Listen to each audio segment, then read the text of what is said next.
Hey guys, this video will serve multiple purposes. First of all, this is a Nutone Proline model PFC-56. It's rated at 0.75 amps. This is not the original canopies and down rod. The canopies and down rod came off one of those stamped Airmasters over there. This Proline actually came with this lower canopy over here, which surprised me because I've never seen that larger lower canopy on a 3-blade 56-inch Proline before, or any safer made fan other than some of the 48-inch 4-blade Prolines. And even then, some of those had the smaller canopy and some had the larger canopy. So I was very surprised to see this. I also thought that the larger canopy came later, but this fan is labeled 83, and the ones over there, the brown ones with the smaller lower canopy, are labeled 84 and 86 respectively, which leads me to believe that maybe this larger canopy came first. I don't know. I would like to know, so if anybody has more information on that, if anybody else has ever seen a safer made fan with that canopy instead of the smaller rounded canopy, whether it's plastic or steel, I'd like to know that. So bottom of the motor looks a little different on this too. The 3 holes there for the bolts are more pronounced. The circle in the center looks smaller. I don't know if that's my imagination or what, but I'm hoping that my buddy Tice, who's an expert on safer made fans, will be able to clue me in on a lot of these details. Like I said, this is a first for me in a lot of ways. For that matter, it's my first white 3-blade Proline anyways, so you know, I've got the brown ones over there, and I've got lots of 4-blade ones, which is my favorite, but finally started taking an interest in these. So another thing I wanted to do in the video here is I got a question on VintageCeilingFans.com, and the question was, when you have a fan like this, or any of those, or a Crompton Greaves with wood blades, or an Evergo with wood blades, or any fan that doesn't have a switch housing, doesn't have a switch, it's just a motor, and then you wire it without a wall control, what speed do you get? That may seem like an obvious question to some, but it's not to everybody. So when you hook up a fan like this with no wall control, you're giving the motor all the current. You're giving it all 120 volts, 60 cycles, and so it's going to run on high. And any wall control that you have that is, you know, 4-speed capacitor-based, 5-speed transformer-based, solid-state, etc., when you turn that control to high, that should be a direct short. It should be just letting the electricity pass through the control the same way it would with a regular on-off switch, with the switch in the on position. So, and then when you set it to a different speed, to a medium or a low speed, it's limiting the current to the fan in some way and slowing it down. So let's check it out here.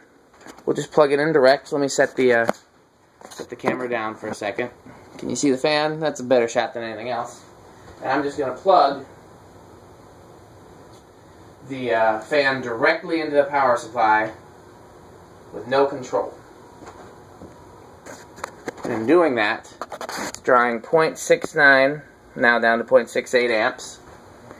And that's very close to the rated 0.75.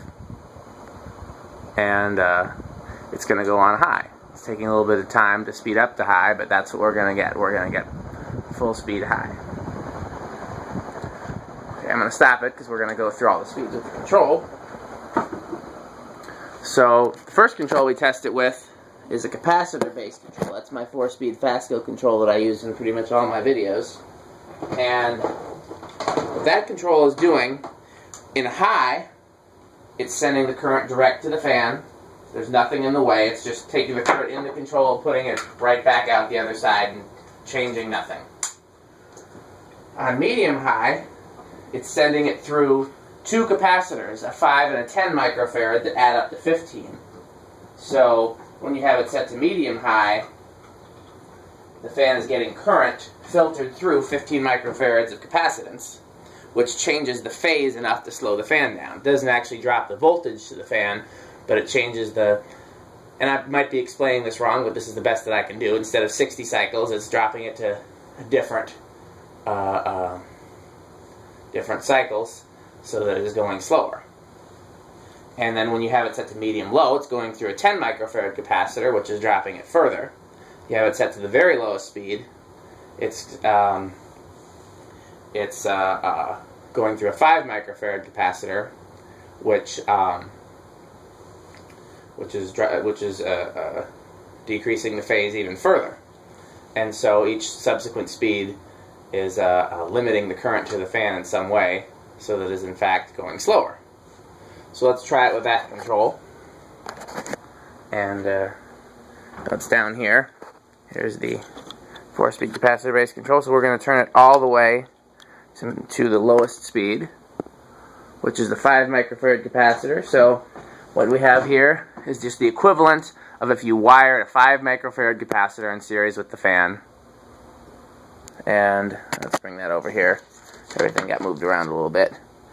Drawing 0.26.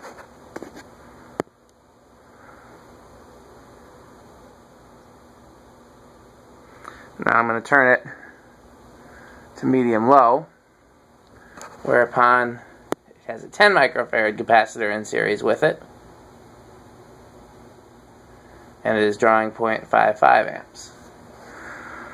Again, it should be obvious, but it may not be to everybody, that essentially the faster a fan is going, the more current it is going to draw. Of course, that depends, you know, on the efficiency of the motor. That's not to say that there aren't some fans that draw more current than others, but go slower. But with the same fan, for the most part, in most cases, more current draw means faster speed, and that's why we look at the amp meter in comparison. Let's go to medium-high. Medium-high.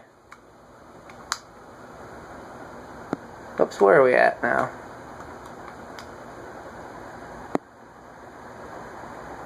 Okay. Well, this is not a great example for my video because medium-high is actually hitting a resonant frequency that's actually causing it to draw more current than it should. So, we'll ignore medium-high for now, and I apologize for the confusion. This is high speed.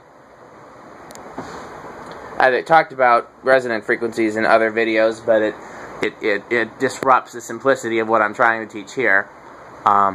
Basically, sometimes if you use a control that uses, doesn't matter which type of control, but, because remember what the controls are doing is they're changing the frequency of the current going to the fan, and if you just happen to hit a frequency that resonates in the motor, it will actually cause it to draw more current and go faster rather than less current and go slower, and that's bad for the control and the fan. And so you just have to watch out that you never use a control that causes a fan to go faster on any speed other than high. So we're under the fan here. Seems like it goes a little slower than my other Prolines. It could be a different version, or it could be a capacitor issue. I don't remember what current draw the other ones were. If they were more than 0.6 something, then that might explain it. It's not wowing me on the airflow either, which makes me think that it is going a little bit slow. It's definitely moving some air that I can feel over here, but no, actually, it just took a minute. It's actually moving quite a bit of air over here. So let's stop it and let it spin down. I'm going to set the camera down and switch controls. Now, transformer-based control is a little bit simpler. Inside a transformer-based control is essentially a coil of wire, and that is actually reducing the voltage to the fan. If you think about it, if you've got a cord for a radio or a keyboard or even a cell phone charger or something like that, it plugs into the wall, and then there's a little transformer, and then it connects to something that would otherwise use batteries. That's what that transformer is doing, is dropping the voltage to whatever voltage your electronics want to see. Usually it's also converting AC to DC, but that's not the transformer that's doing that. That's something else in the power supply. We used to call them wall warts. And so essentially the transformer is just a coil of wire.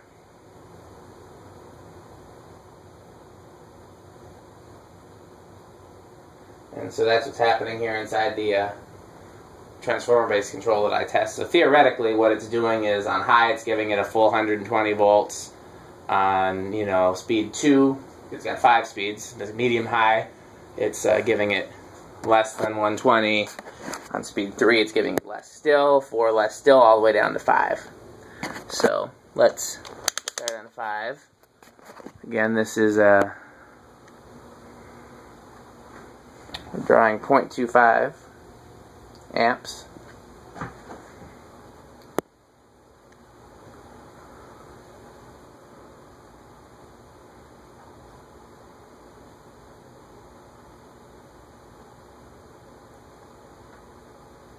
Okay, speed 4, 0.32.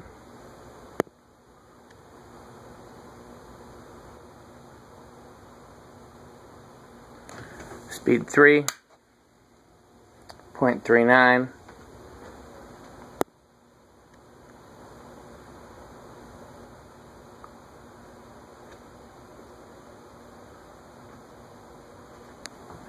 Speed, what are we at, 2?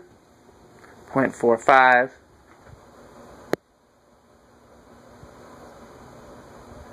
And then that takes us to speed 1, which should be the same with every control, because if you may recall, speed 1 is a direct short. So 0.66. Set the phone down again and switch controls for the final time.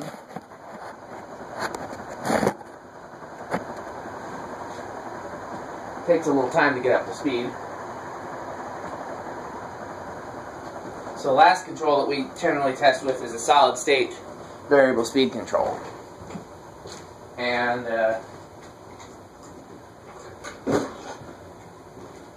basically a solid state speed control is very similar to a dimmer switch. What a dimmer switch does is, well, kind of like a capacitor, it changes the waveform, but in the case of a dimmer switch or a solid state control, it actually chops up the waveform. So instead of a nice, smooth sine wave, like you're theoretically getting from the power company, you have more of a, I think it's more of a sawtooth wave. People have often tried to describe a dimmer switch as essentially turning the light off and on so many times that you can't see that it's going off and on, but that it looks dimmer. That's one way to understand it. Now the difference between a dimmer switch, and I'm going off on a tangent here, a dimmer switch and a motor speed control at solid state, is that a motor control has more filtering. Because oftentimes a dimmer switch puts out DC, we'll say on accident, puts out DC. It's just a byproduct of what it's doing. And a light bulb isn't bothered by DC, but a motor will die with DC. An AC motor does not want to see DC. So,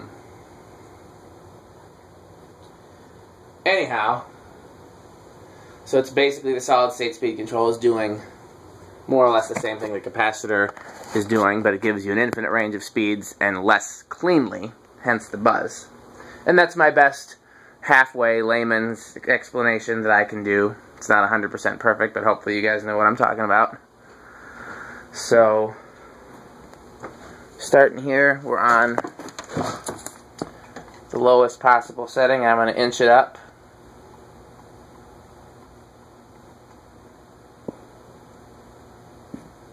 Up to 0.1.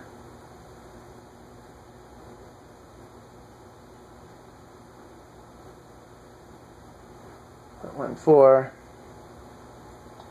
0.15, 0.8, 0.19. I thought I saw it move. 0.2 is the magic number.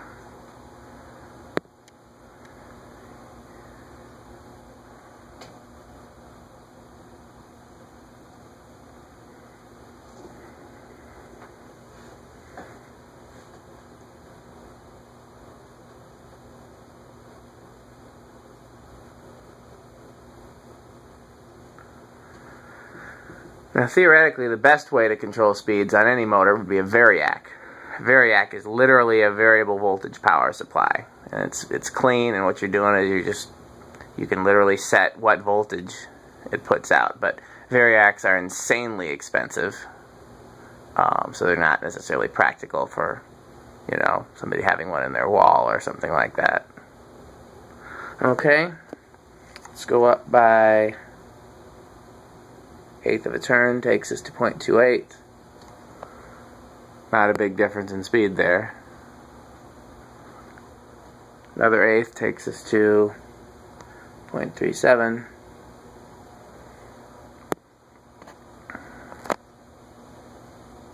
Another 1/8 takes us to 0.51. It's pretty quiet with the solid state control. And then another 1/8 will take us all the way to high.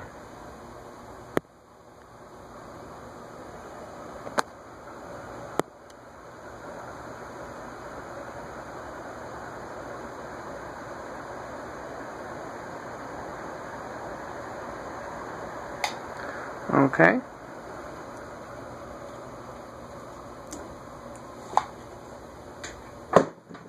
That was me disconnecting the control.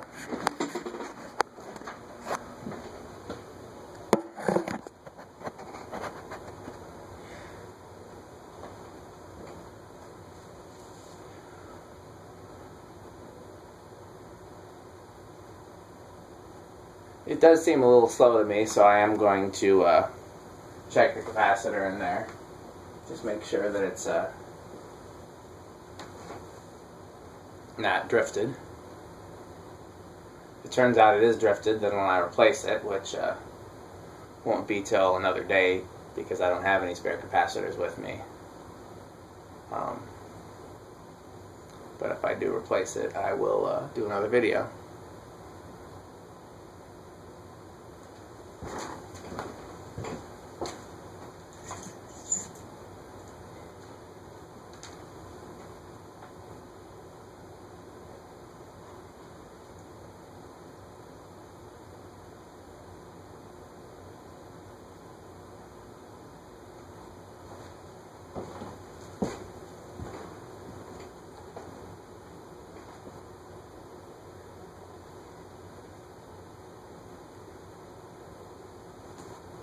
Well, hope you enjoyed the video. I hope that my control information helped somebody, and I hope that you guys can help me on the safer information, especially you, Tice. So, looking forward to the comments.